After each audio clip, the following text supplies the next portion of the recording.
Hello दोस्तों। एक दिन की बात है। रात के करीब 11 बजे थे। 30 साल की विधवा बहू चाय लेकर अपने ससुर के कमरे में पहुंची और कहने लगी, ससुर जी मेरे साथ संबंध बनाओ और मुझे खुश कर दो।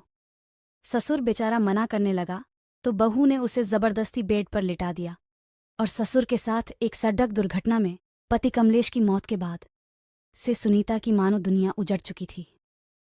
वह अपने पति के प्यार में पागल सी हो गई थी। उसे हमेशा लगता था कि उसका पति कहीं आसपास ही है। वह मुझे छूने की कोशिश कर रहा है और मुझसे बात करने की कोशिश कर रहा है। बहू की अजीब सी हरकतें देखकर सुनीता की सास परेशान हो गई थी। वह अपने पति से बोली, किसी तांत्रिक के पास ले जाकर बहू का इलाज कराओ, नहीं तो समस्या बढ़ सकती है। अगली सुबह ससुर अपनी बहू को एक पास के ही तांत्रिक के पास ले गया। तांत्रिक बोला, कमलेश की आत्मा भटक रही है, लगता है उसकी कोई इच्छा अधूरी रह गई होगी।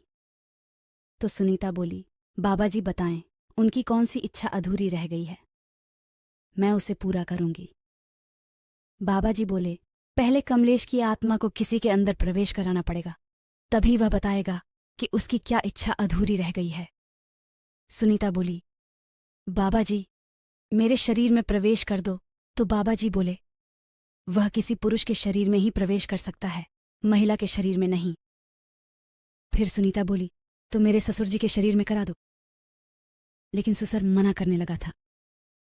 तभी तांत्रिक ने उसके चेहरे पर भभूत फेंका तो उसके अंदर कमलेश की आत्मा आ गई। बेटे की आत्मा सवार होते ही ससुर अजीब सी हरकतें करने लगा। वह सुनीता को गले लगाकर प्यार करने लगा था। ये देखकर सुनीता बहुत खुश हो गई। वह बोली, पतिदेव जी बताऊं आपकी कौन सी इच्छा अधूरी रह गई है, मैं उसे पूरा करूंगी। ससुर के शरीर में सवार कमलेश बोला, मैं यहीं हूं, तुम्हें दिन रात देखता हूं, लेकिन मैं तुम्हारे साथ शारीरिक संबंध बनाना चाहता हूं, यही मेरी अंतिम इच्छा है। सुनीता बोली, कैसे होगा ये सब? कमलेश बोला, मैं रोज रात को पिताजी के शरीर में सवार हो जाऊंगा और जैसे ही पिताजी जोर से खांसी करेंगे तो तुम समझ जाना कि मैं उनके शरीर में आ गया हूं। और ध्यान रहे, तुम ये बात कभी भी किसी को मत बताना। सुनीता अपने पति से बहुत प्यार करती थी। वो हर हाल में पति की इच्छा पूरी करना चाहती थी। अगले दिन जैसे ही रात हुई, ससुर ने जोर जोर से खांसना शुरू किया।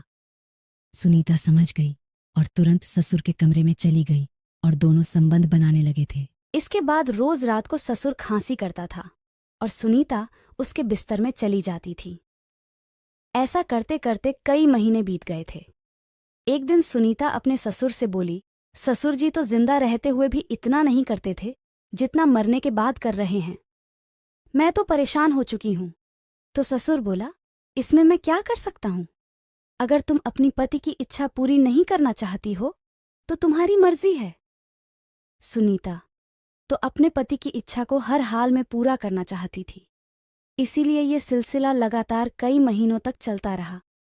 लेकिन एक दिन सुनीता की सास ने दोनों को संबंध बनाते हुए देख लिया। ससुर और बहू को नंगे बदन लिपटे हुए देखकर उसके पैरों तले जमीन खिसक गई। वह सुनीता को खरी खोटी सुनाते हुए बोली, अरे अगर तेरे अंदर ज्यादा ही आग थी तो तू किसी और को पकड़ लेती। तूने तो मेरा ही पति लूट लिया है। तभी सुनीता बोली, सासू जी मैं तुम्हारे पति के साथ नहीं, अपने पति के साथ करती हूं। जब उसने अपनी सास को पूरी बात बताई तो उसे पूरा मामला समझने में देर नहीं लगी। उसकी सास ने तुरंत पुलिस को फोन करके बुला लिया। जब पुलिस ने उसके ससुर से सख्ती से पूछताछ की तो सारी सच्चाई उगल दी। उसने पुलिस को बताया कि बेटे के मर जाने के बाद बहू पर उसकी नीयत खराब हो गई थी। मुझे पता था बहू बेटे से बहुत प्यार करती है, वह उसके प्यार के लिए तड़प रही है, इसीलिए मैं तांत्रिक के साथ मिलकर उसे अपने जाल में फंसा लिया। ससुर के मुंह से ये बात सुनकर सुनीता के तो होश उड़ गए। लेकिन अब पछताए होत क्या जब चिद्दिया चुग गई खेत। पुलिस ने उसके ससुर और तांत्रिक को गिरफ्तार करके जेल भेज दिया था।